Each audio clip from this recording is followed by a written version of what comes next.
Are and we are live. It is April 15th, 2020. It should have been tax day, but you have a 3-month reprieve. Kate is late. Boris Johnson is back in action. We don't have fun anymore, but in lieu of fun, we have Quinta Jurecic. Hello. Hello, Quinta Jurecic. Hello. Thanks for having me. It's I was going to say it's good to see you, except I see you all the time because we have our 9:30 Lawfare editorial meetings, and you are always there. So, but for all the people who have not seen you in a while, oh, and there is Kate. I feel like I'm sprinting down the hallway, but I'm not. I've sat still, but I just finished like 3 hours of teaching. And it was like the clock was ticking, and I had like 30 shiny faces in front of me. And I was like, you guys are between me and a glass of scotch. Shut up.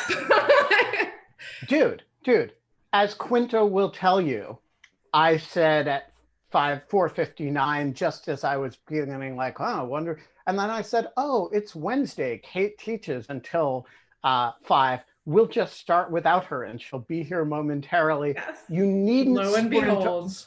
You needn't sprint on Wednesdays. The scotch will be there when you get there. Yes. Quinta, it's great to see your face. Yeah, good to see you. I mostly experience Kate now as just disembodied words coming into my email. So let's introduce Quinta for those who don't know Quinta. Quinta is the managing editor of Lawfare. She is the only person I know who reads the newspaper and thinks about it in terms of political theory and maps it onto 3,000 years of political thought. Actually, Bill Galston does a bit of that. Yeah, I think you're overselling me. No, I'm really not. And she is my co-author on our weekly Atlantic column, and Kate's collaborator on the Lawfare podcast's special disinformation series, which, to the annoyance of our guest yesterday, we call Arbiters of Truth. And I didn't want to say that. I was like, that's the name of my podcast. They're like, we really hate that term. How much do we all hate it? Can everyone drink to hating it? And we're like, we're using it in like an ironic, knowing way. Yeah. But yeah, so that is my and Kate's podcast, also with Evelyn Dweck and Alina Polyakova, and we have an episode coming out tomorrow, and you should listen. There you go. So here's my first question to Quinta. Which of our stuffed animals, puppets, or masks at the Lawfare office do you miss most when we are Lawfare in exile? I miss the Mueller puppet. I think that we probably should have rescued him before we left, but on the other hand, he may be, enjoying his well-deserved retirement alone in the darkened office. Yeah, because we have a lot of characters in the Lawfare office. We've got the Mueller puppet, we've got the Brookings bunny, we've got the masks, and I feel like that's one of the things that's really missing when we're sort of Lawfare in exile. It's true. I have a stuffed Nietzsche doll somewhere, but I'm not sure where he is right now. I can bring him out. Oh, plush Nietzsche is at home? Do you have a paper bag, Quinta? Could you make like a stand-in Mueller, like out of a paper bag? Just draw the face on it. I mean, my long-running joke has been that the Mueller puppet looks like Sam the Eagle. Yes, and in fact, so your picture of that reminded me of a very important question, Ben, that we've never gotten to raise, but I think that Quinta is the person to answer it for us. And what's that? Is, if we were Waldorf and Statler, which one is which? Which of us is which? I've never been able to tell them apart. I don't know which one is which. The difference between the two of them, I think that they're kind of the same. Exactly. And yet we are. I want a mustache, so I'll go with whichever one that is. All right. I don't know which one that is, but Okay, I'm getting my scotch now. all right, you go get your scotch. I'm going to clear the deck of some questions for Quinta that I know if we just open the floor, somebody's going to ask. And so let's just clear the deck of them so that when we open the floor so that Quinta can ask questions, we've already gotten rid of these. Quinta, explain your name. It's an excellent question. So my first name is from the Latin, meaning the fifth child. I am named after my great-grandmother, who was, in fact, the fifth child. But you are not. I am not, correct. I am the first child, and I only have one sibling. My last name is Slovenian. It should be pronounced Jurecic. It got corrupted on the way across the Atlantic Ocean in the early 1950s. So there you have it. And how do you pronounce it? So I say it Jurecic, but that's basically wrong in every single way. So it should be Jurecic, which means son of George, for what that's worth. I think some people pronounce it Jurecic or Jurecic, but my branch of the family went in a different direction, and now I'm stuck with it. On the plus side, Quinta, you could have a name that is very similar to a very uncomfortable medical procedure. So, like, I always got Jurassic Park jokes when I was in elementary school. I got witless, shitless, titless jokes. So, Yeah. Well, it's probably a good thing on that last one for you anyways. When you're a preteen boy, any like mocking attack on your name is humiliating. And now, of course, people make jokes about witticisms, which is kind of flattering. But back then, nobody did. The first graders weren't capable of that. Yeah. I want to know how many times people mispronounce the Q on your name. Oh, like all the time. And like think that you're like that it's like a Hispanic Q. Like no, often, quite often. It makes no sense because in Spanish, so quinta, it could be, having to do with the number 5 or the hotel chain La Quinta. Quinta means like a large ranch estate kind of. So I don't know why you would name your child that. Spanish was your first language, so maybe it's always a bit bewildering to me. Sure, but would you name your kid Ranch House? Like, probably not. Now watch. Ranch House Anonymous is going to call in and send swastikas. I feel their pain. Not on the swastikas. All right. Where are we going with this?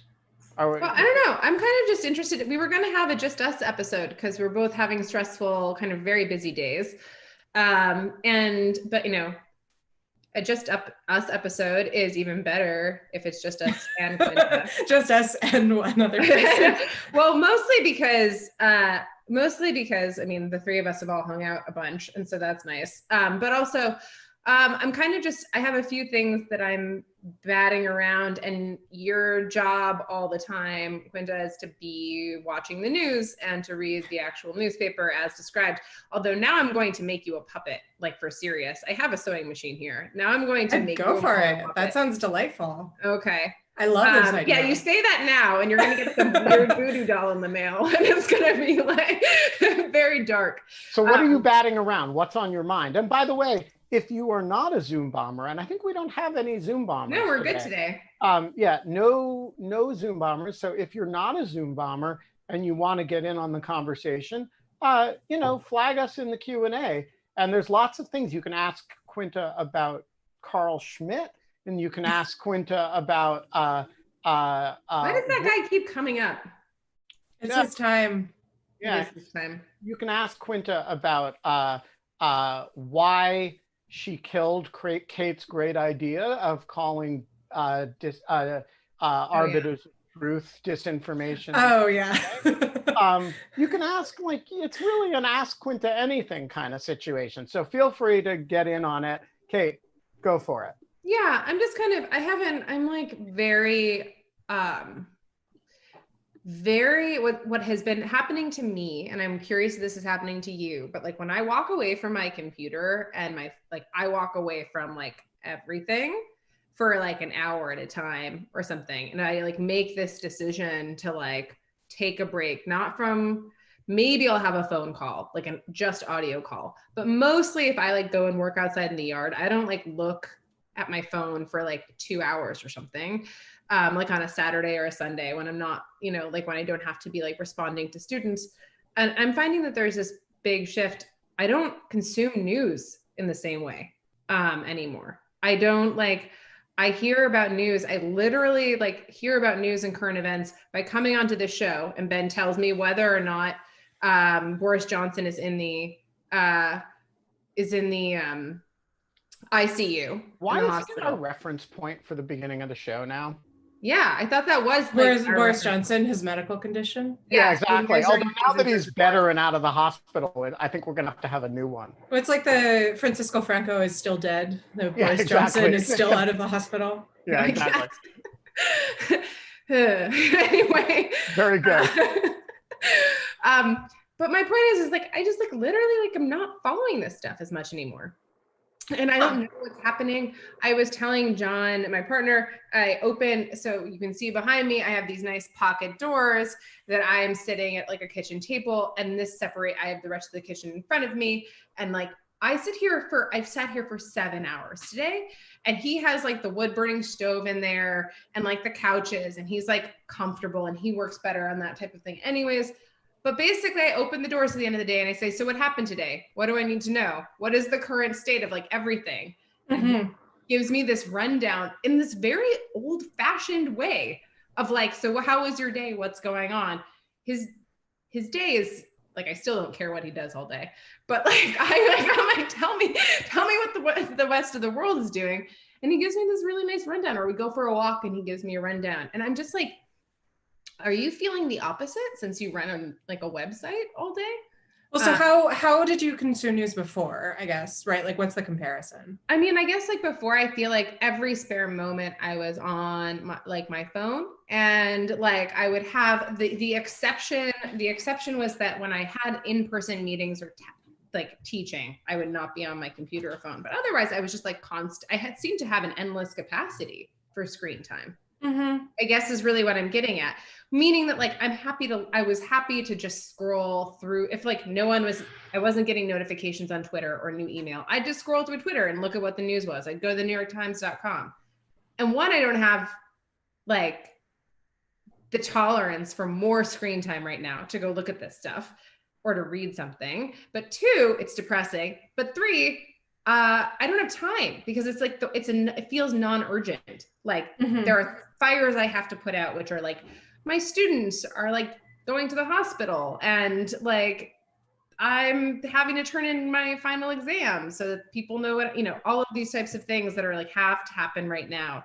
I'm just kind of curious, like what your day-to-day has been like, and like what other people's, like what's happening out there. I mean, I pretty relentlessly consumed news before as a requirement for the job, honestly, because it is a benefit to be able to say, Trump just did this, the DC Circuit just did that, right? And be able to, post a court opinion really quickly or respond rapidly to whatever it seems like the new development is going to be. I do think that Lawfare's role is a little less front and center right now than perhaps it was during the Mueller investigation and impeachment, and Ben can jump in here and correct me if he disagrees. But I mean, I think we do have a valuable role to play. Like I'm really proud of the stuff we've been putting out about quarantine authority, public health authorities, all that good stuff. We've had a really great run of commentary about the testing and tracking app suggestions for contact tracing, whether that's feasible, whether it's legal under the Fourth Amendment, that kind of thing. And I'm really proud of that. But it's less it strikes me that it's less of a situation where, you know, such and such thing happens and we feel like there is a rush of people demanding to know, you know, like, what is Team Lawfare's take on X, right? Yeah, which is as it should be, because people should be asking, you know, what is the public health expert's take on this? What is the epidemiologist's take on this? And so with all that as background, I feel it less urgently, the sort of need as part of my job to stay glued to the news, but just as a person living in the world, I am still consuming it pretty unrelentingly, honestly. I mean, my phone still sends me alerts about how much screen time I've used per day. Ben's been talking about these. Which is right, exactly, which is really the sort of self-flagellation that I like to end my day with. But you have not been watching in lieu of fun. Yeah, Quinta, that's actually not what we're saying. Or you would have seen my rants about this. Okay. But I think that all kinds of things that, like, screen time warnings were designed to protect us from, like, you know, not socializing enough, not all of these things now, in order to do, we have to use screen time. And so it's actually, the meaning of it as a metric has changed completely. And like right now, this is my social hour for the day. You know, I'm spending time with people. We're engaging socially. This is all the things that Apple is warning us, you know, you're not doing enough of when you use screen time. And, you know, and you have to use screen time to do it. And so, like, I think it's actually, like, they're going to have to change what the metric of evil is now, because screen time is measuring all the good stuff too. That's totally true. I mean, and most of my screen time is honestly Twitter, which I think is as it has ever been. And it's definitely true that the sort of social aspect of Twitter, I do think, is important now, right? Like, I can get a window that Twitter was how I had a sense of how bad things were in Wuhan very early on. And it is incredible that you can, you know, I'm sounding very Pollyannish here, but it is genuinely incredible that you can basically find people who are in Wuhan or people who know people who are in Wuhan. I don't think that's Pollyannish. I think that is like, I mean, I think it's amazing. John and I were the same way. That's how we were, like, more him than me. Sorry, but go ahead.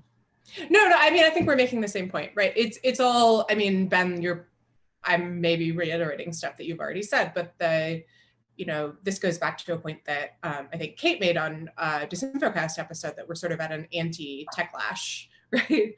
That it's the backlash to the techlash, where there's sort of a moment of understanding how incredible our ability to connect is, right? That we can do this right now. At the same time, it is also true that I've been staring at Twitter all day, and with apologies to Ben, have absolutely been less effective than I would have been had I been forced to shut up the news all day. You're fired, Quinta. Well, I haven't gotten my stimulus check yet, so if you could just wait for another couple weeks. Yes, your job security is. I'm trying to figure out how to get my stimulus check from 500 miles away from New York City. You know, it'll have Donald Trump's name printed on it. But when Quinta... Oh, that's something that someone could tell me. I was listening to NPR today because I went out to the mailbox which requires a car where I am. But what is that thing about? I heard that on NPR. They're like, that's the first time the Treasury has ever issued a check with Donald Trump's name on it. What was the he wants to have his name on it. That's it? And he can't actually have his name on it in the place where you would normally have a check signed, because that's not how it works. So they're putting his name in the memo section of the check. That's what I got. Oh my God. See, this is as why it should be. News. Right. Here, so this is we have a question here. Let's see if it is a civilized question. Yes, it is. All right, let's rapture this person in. Yes, I have feelings about this question because I do have certain. Ted Gilchrist, the floor is yours. Hi there, Ben. By the way, I coined the term rapture. I don't know if you know that from the You are the coiner of that term. Yeah. Yes. But anyway, You actually left in the comments that it was your aspiration someday to be raptured in. And I made a note of that and stole it and represented it as my own. And so good on you for calling me on it. No, that's not what I called it. I would not be so trivial as to have that be what I want to talk about. Can you hear me okay, by the way? Yeah. So I'm just curious because I know you're all extremely smart people. And so I'm curious, like for me, it's a compulsion. Like basically there's two fronts of research that I'm really interested in. One is the whole question of opening up the economy and how that's all going to go down. And the other one is things like, how they're going to discover a cure for the vaccine. So I compulsively seek out news about that. And I'm just curious if any of you do that also or what? So to the first question about opening the economy, this is exactly how my thought process went. Okay, this is like, what is the best way to learn about how we're going to possibly open the economy? I can try to talk to economists. No one knows what's going on. We can try to talk to government. No one knows what's going on. We can try. Okay, the only way to look at this is to maybe go back to look at Wuhan and maybe look at places where they are finally opening the economies again and to look at this by example. But then I remember that basically all of the opening of the economy might be completely changed if the virus simply goes dormant in the way that viruses do, that we don't know why the flu virus is seasonal, all of these types of things, which brings me to your other question, but one second. But basically there is a limit. That is usually the point at which I'm limited in how much time and energy I'm willing to spend on figuring out the answer to a question that is relatively unknowable, and the whole game of the question could basically ultimately change if this virus alters in some appreciable way. Quinta, I will leave it at that. What are the stories that you're actively following that, not merely out of professional obligation, but that you're particularly interested in right now? It's a good question. I have been really interested in this question of sort of why the virus hasn't hit harder in certain areas, right? So right now, Southeast Asia, it really there doesn't seem to be very many cases there. And you could absolutely say, well, but they're not testing or something like that. But on the other hand, even if you don't test, people will die. And there doesn't seem to be much of that either. The same is true, is my impression. Reporting the deaths, isn't that the big thing? Well, right. So with giant caveats about how we have limited amount of data on basically everything, right? This is true in Southeast Asia, and it's also true in, I think, across most of Africa, kind of in Latin America, although Ecuador has been hit really, really hard. And so I've been super interested in discussion around why that might be. And the answer honestly seems to be nobody knows, but it's an interesting question. The other thing I've been interested in is this issue of to what percent of people who have been infected, and apologies to any epidemiologists listening if I'm using the wrong terminology here, I'm very much a layperson, are asymptomatic, because that is obviously a huge issue in terms of both knowing how to counter the virus and knowing how fatal the disease is if it's contracted. And there also seems to just be a huge amount of variability in terms of estimates on that, right? That, a third, a fourth, 75%, whatever, I've seen a lot of numbers being thrown around. And so those are the things that I've really been focused on, just they've grabbed my attention for whatever reason. That said, I think one of the interesting things about, I referred to myself the other day on Twitter as a professional opinion haver, which I think is more or less accurate. I, as a matter of professional opinion having pride, try to keep my opinion having to issues on which I actually know something. And I do think it is important, right, like to not, there are a lot of people who go out there and basically say, you know, I know calculus, like, let me figure out for you how quickly we can reopen the economy, that kind of thing. And so I'm very conscious of my own limitations here, right?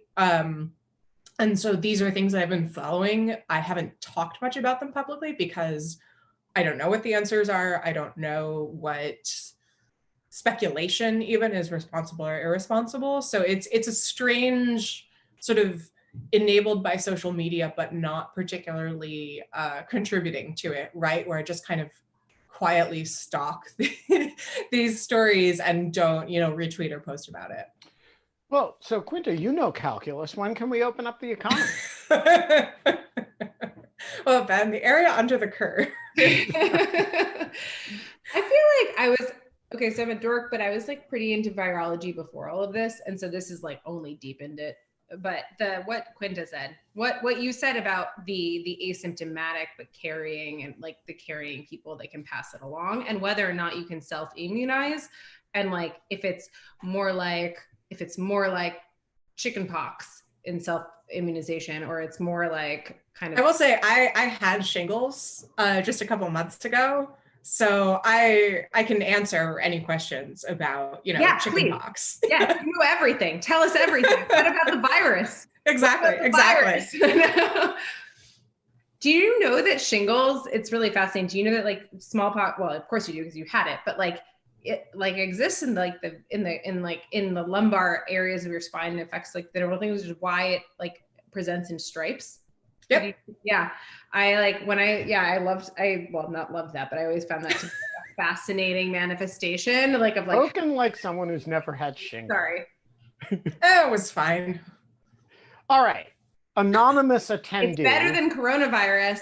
Definitely. Anonymous attendee, who I assume is a different anonymous attendee than Swat. Than the one who accused you of being fat and bald. Yeah, exactly. Says, can you please explain to an underinformed person like me why the Justice Department is under the executive rather than, say, the judiciary? I think it's a problem. Quinta, why is the Justice Department not part of the judiciary?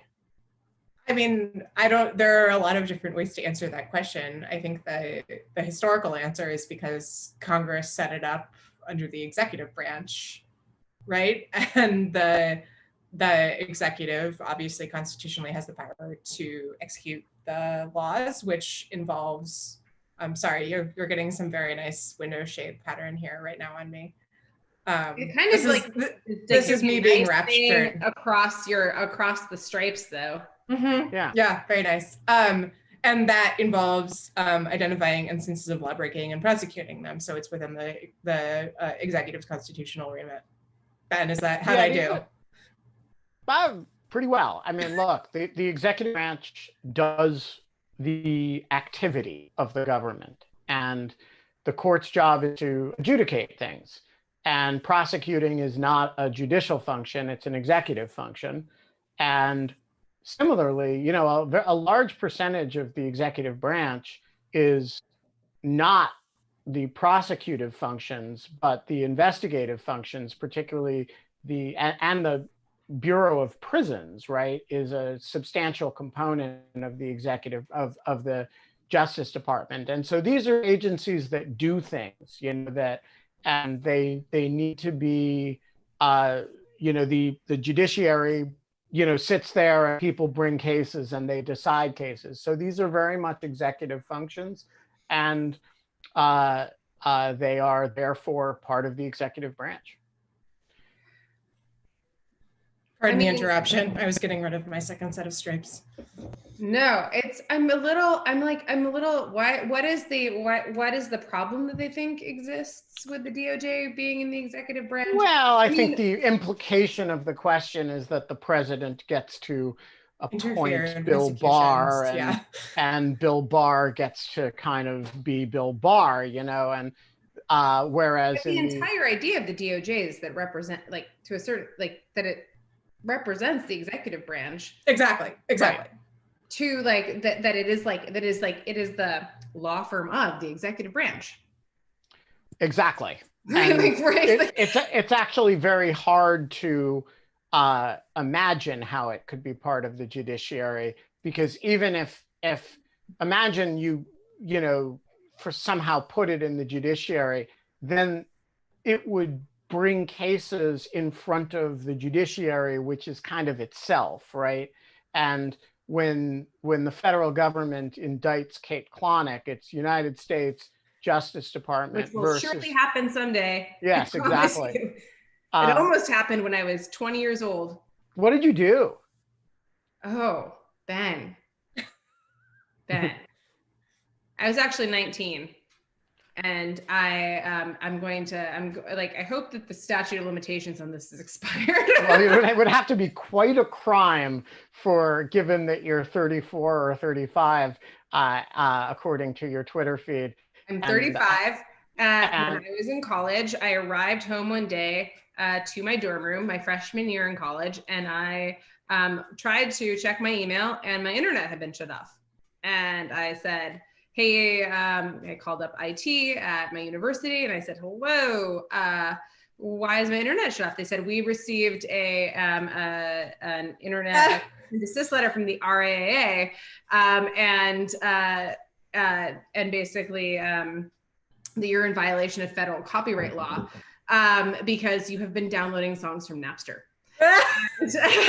Actually, to be fair, at the time it wasn't Napster. The IT guy was wrong. I was like over Napster. I was on to Kazaa and LimeWire at that point. Oh my! I was making this stupid mistake of seeding and not just leeching, and so I let that be a lesson to you. Don't share, Kate. Stop sharing. Less sharing. And so, no, I didn't almost get arrested, but this is like the closest I came. When I did my FBI background check for both of my federal clerkships for the top secret clearance, I was like, this one time I violated federal copyright law. I was kind of like Chunk in like the Goonies when he's like crying. I don't know if anyone remembers. Well, you'll be devastated to know, Kate, that yesterday you violated federal copyright law. I know. By playing Dolly Parton's 9 to 5 on In Lieu of Fun. YouTube showed up in your dorm room and removed it. And so I had to edit out. And we're not going to be able to do the song of the day anymore because YouTube is on to our illegal copyright infringement scheme. Okay. So, no more song of the day for you. Tony Cava, question. The floor is yours. Hey, you guys are a bunch of criminals. I wanted to ask about masks because I know Quinta, if I can be so informal, has been tweeting about that. And I guess my question is, first we were told not to wear them. Now we're being told to wear them. And there's been a lot of discussion, at least on my next door neighbor or whatever they call that, about giving away your N95 masks. And as someone in construction, I have a few N95s laying around. So my question is one of the reasons why you would need a mask is if you're caring for a loved one at home. Either they would wear a mask or you would wear a mask, or both of you would. And I would assume a homemade cloth mask really wouldn't cut it if you actually definitely had COVID and were very infectious. So I'm just wondering where we stand on that. It seems to me that if you did have some N95s, you should be holding on to at least a few of them in case you have to care for someone. Where are you on the mask controversy, Quinta? I mean, again, so with the caveat that I am not an expert, I am a layperson, it does strike me as a pretty astonishing failure of public health messaging, right? insofar as people were told, I mean, the Surgeon General posted a kind of jokey tweet about like, stop buying masks, people. And then, you know, a month later, the government comes out and says, actually, please have masks. The Washington Post had a story today about staffers in the White House who were trying to get masks for themselves while the government was busy saying, actually, you don't need a mask if you're not a healthcare worker. The whole thing is just a total catastrophe in that sense. So I don't, first off, I think I don't blame anyone for being confused. It's incredibly confusing, and even I don't understand what we should be doing, and I've been trying to track it really carefully. I will say I personally accidentally came into possession of an N95.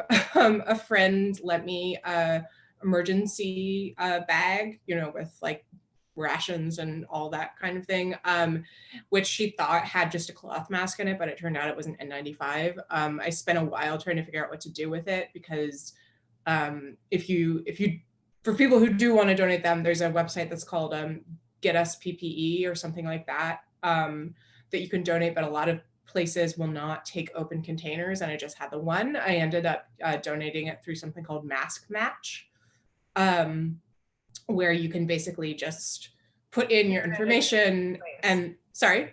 The internet is such an amazing place. Yeah, it was actually, it was great. I mean, I don't have total confirmation that, you know, it got exactly what they said it would get, but I have good reason to believe it did. And basically they'll just match, you put in, you know, I have one N95, and someone on the other end will say, I need one N95 and I'm willing to accept one that was in an open container. And they say like, great, you know, and so I mailed it to Tennessee, I think. So that was my personal calculation. I will say I made that calculation knowing that I was not presently sick. I had a friend staying with me, but she wasn't sick either. I'm not a healthcare worker, and I am otherwise healthy. So I sort of assessed that, given how I understood my own risk, that it made more sense for me to send it to someone else who would need it more. That was my calculation. I think my sense is that it does, to some extent, because the public health messaging has been so spotty, that people are making these decisions for themselves. And I don't know if there's anything wrong with that. So I don't know. I mean, this is so unsatisfactory, but I think the only thing that we can really do is find the best information we can, make these sort of hard decisions for ourselves. And obviously, if you have more than you need, absolutely donate them. And there are lots of ways to do that. And if you have an N95 and you think you would actually be okay with a surgical mask or a cloth mask, consider donating the N95 for someone who really needs that and can't settle for anything less. And the other thing is that I felt like after I donated my N95 mask, I would go out wearing cloth masks, and I would see people in N95s and sort of feel angry, like, you know, you're schmucks, you have these masks and you're not donating them. But the thing is, like, I don't know what those people's situation is, right? Like, for all I know, they're immunocompromised and they need to go out and get groceries, right? Or something like that. And I don't think we can know what everyone's situation is. And there's a tension, certainly, in sort of, we all are trying to give as much as we can. But then I think the best way to do that is to do that without being angry at people who seem to be giving less, but whose situations we don't know. That's a very long and winding answer. Yeah, I mean, I do think, though, when you see somebody outside wearing an N95 mask and no gloves, you have to, you do get to ask at that point whether the mask is a vanity statement of some kind. You know, an N95 mask in the construction industry is one thing, where, you know, it's basically functioning as a particulate protector for your lungs. But when you're talking about viral protection, your hands are in the long term almost as important as your mouth, because you know, despite the guidance, you do touch your face. What's on your hands gets in your face. And so, when you look at people who are geared up in a hospital, they've got a gown, they've got they've got gloves, and they've scrubbed down, and they are wearing an N95 mask, right? But if you're just wearing an N95 mask walking around outside, I mean, it's going to do you something until some particles land on your hands. And then, and so I guess my question is, when you see people wearing N95 masks and nothing else, I do think it is probably not totally unreasonable to be a little bit irritated with them. Although at the same time, I've also I looked into whether I should get gloves, right? Or whether gloves were available, that I wouldn't be taking them from healthcare workers. And there's guidance that actually, like, you don't need gloves if you're going outside. And it's actually more effective if you're just going to the grocery store to just like be really rigorous about washing your hands. So I guess part of my point is just that there's so much conflicting information. Everybody's trying to figure out what the right thing to do is. Most people are being altruistic. Some people are being schmucks. And I think part of what I'm trying to do personally is sort of be, honest and not Pollyanna-ish about what I see around me, but also not be instantly bitter about how everyone else isn't handling this as well as I am. Yeah, I don't, schmucks is harsh. I think the term I would use is just not calculating risk rationally. And I think we are programmed as a species not to calculate risk rationally. And this is a situation in which it is actually better for your health. You, not you, Quinta, but you, one. It's better for one's health, and it is better for the aggregate public health, for other people's health, if everybody exercises a little bit of discipline in assessing risk accurately. And I don't think it is too much to expect, but I don't think it's too much to expect that people try.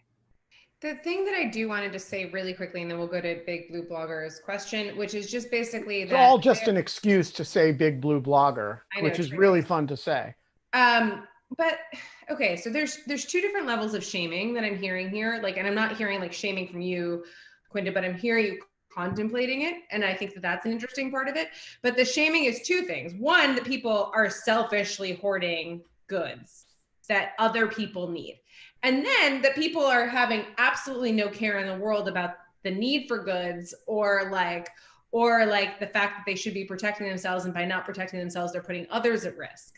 And that those are two really interesting kind of problems that are like kind of at opposites in terms of how they're answered economically, with like the market and what the goods are. But that I think that like we can basically, with the former, the idea that we have these people that are, as you said, like kind of like, you don't know the person's immunocompromised position that they're deciding to have an N95 mask and they're not a hospital worker. I think that I think that we should give those people like the benefit of the doubt. Mm-hmm. I don't know what's happening in your community right now, but in my community, my local tiny market, like in this tiny beach town, has been having curbside delivery and doing all this stuff, but has had the store open.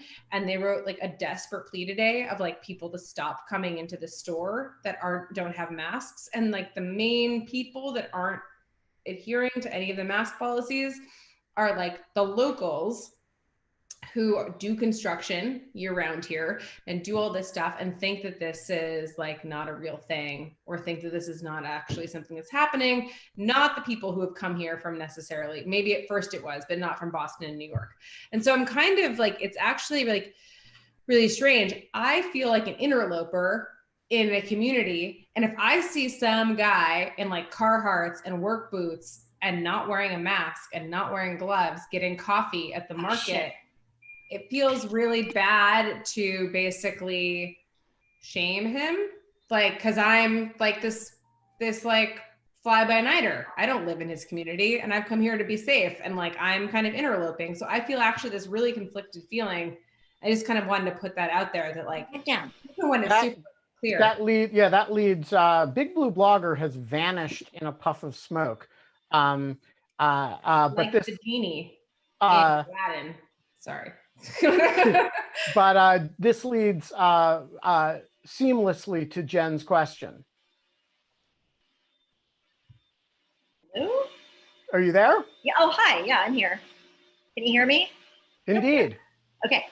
Yeah. I was just wondering, is anybody there having issues with social distancing when they're trying to work out outdoors? Hang on a second. I had to stop the Roomba. Anyway. I wish I bugged out with my Roomba. I miss it so much. Oh, I love my Roomba, but sometimes he's dumb and he doesn't know when to go back to his little stand. But anyway, we used to go out on our trails that are like right across the street from our house, and now we basically can't do that anymore because everybody's decided that they're now all of a sudden a jogger, and the place it's packed, and they're walking 2 and 3 abreast. So the trails themselves are they're barely 6 feet in diameter. And so we were having to like walk in the mud and stuff to get around people. And I was wearing a mask and they would just walk by me and smile. And I'm just like, dude, I'm wearing a mask. And why are you walking 2 by 2? Like, can't you do single file? I mean, I just wonder, is anybody else having the same problem? Quinta, you have actually been... I've complained about this. You have complained about exactly this subject. Yeah, no, it's definitely been a problem. I will say the majority of people where I am in my corner of Washington, D.C., I feel like have been heeding health advisories. Like there was one day when nobody was wearing a mask and then the CDC said, actually wear a mask. And the next day I went out and vast majority of people were wearing masks. So credit to that. But yeah, no, it's definitely a problem. I personally have been trying to map routes that don't take me by narrow paths, that take me in, wider areas or quiet streets and places where people really aren't, which means giving up some of my favorite walking routes, but I think it's worth it. It's sort of a frustrating compromise, but I don't know what else there is to do. Big Blue Blogger has rematerialized. Big Blue, the floor is yours. I am so sorry, Ben. First of all, I really want to say I enjoyed your article with Quinta in the Atlantic. Great piece. I wanted to follow up on that since you're right about Trump being kind of a lazy authoritarian, just for the benefit of those who haven't seen the piece. What do you think that implies for life after Trump? Can we just let him drift off into his little solipsistic reality TV universe, or do we have to turn the law loose on him in New York and elsewhere? What a great question. Quinta, why don't you give your thoughts on that, and then to the extent they don't dovetail perfectly with mine, I will supplement them with my own. Sure. I mean, look, I think the question of any potential prosecution is a really hard one for reasons of statutes of limitations. Not to mention questions of whether evidence is there, and then the sort of normative difficulties of what happens when you have one president prosecute his predecessor, even although we would hope that this prosecution would be taken as much as possible without any political involvement. So I'm going to kind of table that because I think it's a discrete and really tough question. I do think that the suggestion that Trump, the New York Times reported this morning, I think, that Trump had apparently proposed doing like a White House call-in radio show, which I guess is his equivalent of a fireside chat about the coronavirus, but then had self-vetoed it because he didn't want to compete with Rush Limbaugh. I think there's been reporting about how what he really wanted to do when he thought he lost the election in 2016 was create Trump TV. So I would imagine that whatever he does at the other end of this is going to involve, some kind of platform, presumably radio or television, or God forbid podcast, where he can just talk at people and kind of, as you say, create the world that he wants to live in. In a way, I've wondered whether he would kind of be happier if he lost in 2020 and then could sort of say, you know, basically have his television network, have his, you know, time on the air and sort of be free to come up with a Dolchstoss myth about how he was wronged and this was stolen from him, and then he gets to do what he really likes to do, which is complain, and doesn't have to do any of what he doesn't like to do, which is govern. So if he is out of office, that is my most likely scenario for him. Ben, what do you think? So I agree with Quinta that the question exists on two levels. So the first is, should it be an expectation that when a president leaves office, having committed crimes, that we aggressively prosecute those crimes? And I have always thought that the way the Ford administration handled this was elegant and kind of beautiful, which is that the prosecutors took the position, absolutely, we should prosecute the former president. And the president did not interfere with the Watergate Special Prosecution Force. He did not tell them not to do it. He simply exercised his own prerogatives preemptively to pardon Nixon, and he did it without consultation with the Justice Department, so as not to corrupt the Justice Department or influence the Justice Department. He simply did it. And he did it, of course, very publicly and in a fashion that he then took political responsibility for, which probably cost him the election. He went up to Congress to testify about it. And I always thought this was, you know, the right posture. And I would have very limited reservations about a similar thing with Donald Trump, except for one thing, and it's a big thing, which is that, you know, Richard Nixon was a deeply corrupt and malevolent figure, but he was content to recede to quiet private life. And he was content to